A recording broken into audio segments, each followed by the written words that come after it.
Yo, kamusta ang lahat? This is Sir Lupet at narito ang part 3 ng Supot Ka Ba? Alamin natin. So, bago tayo magsimula, kung gusto nyong panoorin ang part 1 at part 2 nito, so, nandyan yan sa ating YouTube channel, Sir Lupet TV.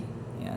So, mga pinost ko siya weeks ago, 2 weeks ago siguro. So, panoorin nyo yon. And shoutout din sa mga masugid na nanonood nun, as in, hindi lang yung trailer yung pinapanood, kundi pinapanood nila yung 5. So, 5 at 5, so bale 10, no? 10 signs na yon na ang isang lalaki ay supot. And also, kung ikaw ay babae, syempre hindi ka lalaki, I advise din na panoorin mo rin yon.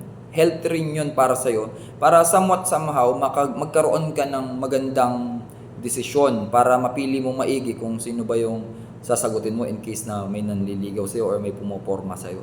Panoorin mo rin para matuto ka. Okay. Ngayon, nandito na ang part 3 and bago tayo maraming mga patalastas. Shout out kay Jabber. Nagpapa-shoutout siya. So, kung gusto nyo ma-shoutout kayo sa mga videos natin, ilagay nyo lang yung pangalan nyo sa comment section. Comment section ng video na to. So, simulan na nga natin. Grabe.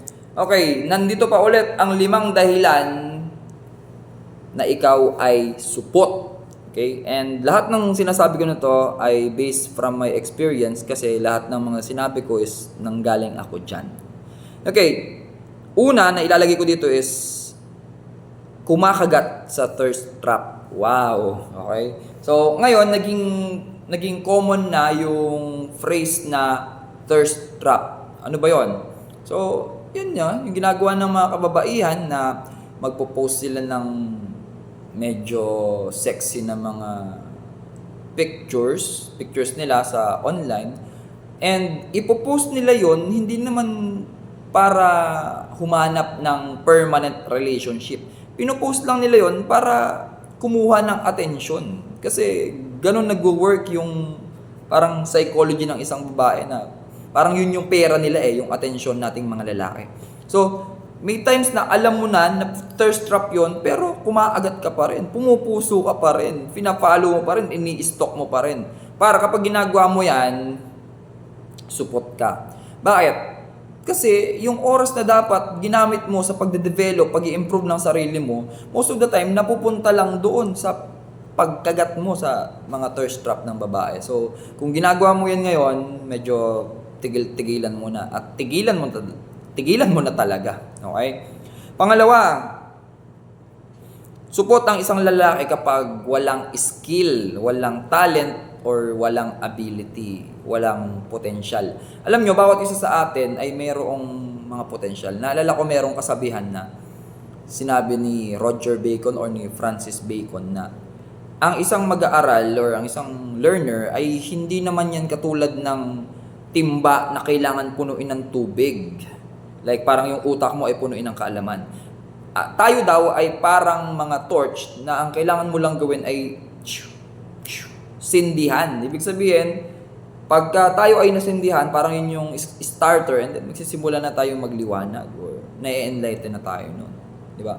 So, hindi tayo parang mga timba na kailangan punuin. So, ibig sabihin, kailangan mo lang ng starter para lumabas yung skill, talent, or ability na yun. At lahat ng yung starter na yun ay nagsisimula sa'yo. Huwag kang matakot. Kailangan mong mag-take ng rest. Kailangan mong gawin yung bagay na kinatatakutan mo. Kasi pag nagawa mo yun at nalampasan mo yun, hindi mo naman ikinamatay, edi may kita mo sa sarili mo na, akala nyo, magaling pala ako sa ganito, may talent pala ako sa ganito. Share ko lang sa inyo, ngayon kasi is gumagawa ako ng bahay namin. Kasi nga, kung kilala nyo, baby namin, si Baby Asher. Ayan, shout out, Baby Asher. Shout out din kay love ko, kay Mrs. No? So, may mga parts doon ng bahay na first time ko lang magawa. Like for example, yung pagpapalitada, which is hindi ko naman alam. So, ginawa ko talaga. Welding, talagang pinag-aralan ko talaga, yung welding na matibay. Tapos ngayon is yung sa kuryente naman, yun naman yung inaatupag ko ngayon at talagang nakakasakit sa ulo pagka first time mong gagawin kasi hindi mo alam saan papadaanin yung wire. Di ba yung mga ganun? So, para kung wala ang skill, wala ang talent or wala ang ability, naniniwala ko meron yan. Kailangan lang yan ma-awaken. Kailangan lang yan magising. At magigising yan kung ikaw sa sarili mo ang unang gigising. Natutulog ka kasi. Okay. Pangatlo, support ang isang lalaki kapag takot siya sa mga opportunities. Shout out sa tatay ko. Kasi yung tatay ko, maraming mga opportunities na dumaan at ibinigay sa kanya. Kaso pinalampas niya, hindi ko alam kung bakit. No? Pero shout out sa'yo, tatay ko, mahal kita, ano man ang pinagdadaanan natin ngayon. No? Siyempre, mahal pa rin natin mga magulang natin. No? So sabi nga, 'di ba, kung meron man silang mga nagawa, siyempre hindi naman perfecto yung mga magulang natin. Kung ano man yung mga pagkukulang nila, pag dumating yung panahon na tayo yung naging magulang, doon na lang natin punuan, doon na lang natin gampanan kapag pinagkalooban tayo ng mga anak or sariling pamilya. Pag ang isang lalaki takot sa mga opportunities, support yun, di ba? Ayaw mong mag-take ng risk, di ba?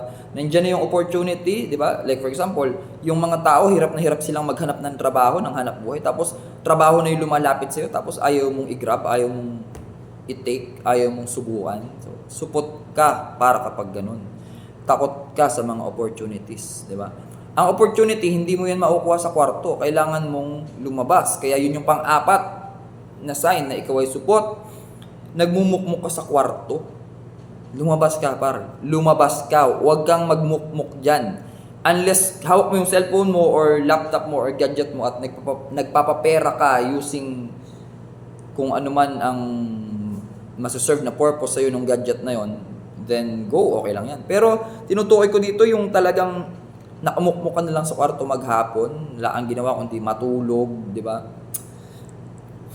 Supot yan, par. Gumising ka, maghilamos ka, maligo ka, mag-toothbrush ka, humarap ka sa mundo, kausapin mo yung mga tao, and then doon nakakapag-build ka ng relationship at doon papasok yung mga opportunities.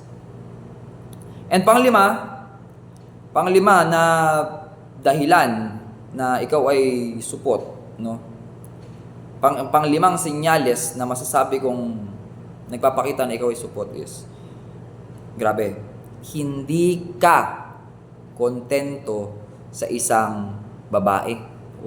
Kaya sabi ko mga girls, panoorin nyo tong series natin na to na support ka ba? Alamin natin, part 1, part 2 at ngayon part 3 na. Ang isang lalaki ay support kapag hindi siya kontento sa isang babae. No? Unless ang isang lalaki ay single, so wala siyang commitment or hindi siya in a relationship, siguro talagang marami siyang options. Pero by the time na meron kang pinormahan na babae at talagang sumakses ka, di ba? Pag nag-succeed yung mga efforts mo para sa kanya, makontento ka naman sa kanya. Makontento ka sa kanya. May mga times kasi kapag nanliligaw ka or pinopormahan mo yung isang babae, talagang todo effort ka. Tapos kapag dumating yung time na sinagot ka na niya, winelcome ka na niya sa buhay niya, parang lahat ng mga ginagawa mo noong simula pa lang, bigla nawawala na. Diba? Parang tinesting ko lang sinagot ako hindi ko naman talaga gusto. So nakikipaglaro ka. Supot yun, supot yun, no? Kailangan bilang lalaki, lalo na nasa relationship ka na, makontento ka na diyan sa babae na ibinigay sa'yo ni Lord. No? Mas maganda na mag-grow kayo together. No? There's a reason kung bakit ibinigay siya sa'yo ni Lord. So, binigay siya sa'yo para mag-grow kayo ng sabay. Di ba? So, yung mga strength niya, posibleng weakness mo yon, at posibleng yung mga strength mo, yung weakness niya, di ba nagko-complement yan? And kapag meron kayong harmony with each other, pwede niyong matulungan ang bawat isa na mag-improve at mag-level up sa buhay na ito. Alright, so yan ang 5 senyales na ang isang lalaki ay support. So, meron tayong part 1, part 2, and part 3. So, pag pinanood mo yung lahat, meron ka ng 15 na senyales na isang lalaki ay support. Sa mga girls, kung pinapanood nyo to, try nyong magbasa ng mga lalaki na pumoporma sa inyo. No? Tignan nyong maigi. No? Baka mamaya kasi support yung nanliligaw sa inyo, tapos kilig naman kayo. No? Pag-isipan nyo, kasi kayong mga babae, kaming mga lalaki pala, kami ang kumakatok, pero kayo ang mga pinto. Kayo ang nagbubukas ng pinto. So, pag pinagbuksan nyo kami ng pinto, syempre, papasok kami. So, pag hindi nyo napag-isipan ng maigi, kung ang isang lalaki ay supot, nako, malaki ang magiging epekto nun sa buong pagkatao ninyo. So yun lang. Panoorin nyo ng maigi, no? Pag-aralan nyo ng maigi. Okay? So, upcoming video natin, ipapaliwanag ko na kung bakit ayaw kong maging supot ka. Oh, grabe. Abangan nyo, no? So, gagawa na naman tayo ng panibagong series niyan. And then, kasama na rin yung mga previous na sinabi ko, previous na sinabi ko, like, bakit hindi mabuti ang pagbabate, bakit hindi mabuti ang panonood ng porn, yung mga bagay na yun. Separate videos yung mga yon. So, abangan nyo yung upcoming video natin. Bakit ayaw ni Sir Lupet na maging supot ka? Mayroong dahilan bakit ayaw kong maging supot ka. And hindi lang dahilan, maraming dahilan yon. So, abangan nyo yung video na yun. So, hanggang dito muna. Medyo tumagal yung video natin. Hanggang dito muna. Maraming salamat. This is Sir Lupet. Nagsasabi na sa bawat problema, merong solusyon. Dapat tayo ang maging solusyon para iwas konsumisyon. Dahil darating ang araw, lahat ng ito ay magiging alaala na lang. Kaya, sabahan nyo akong gumawa ng magandang alaala. Ingat na san ka man. God bless you and goodbye for now.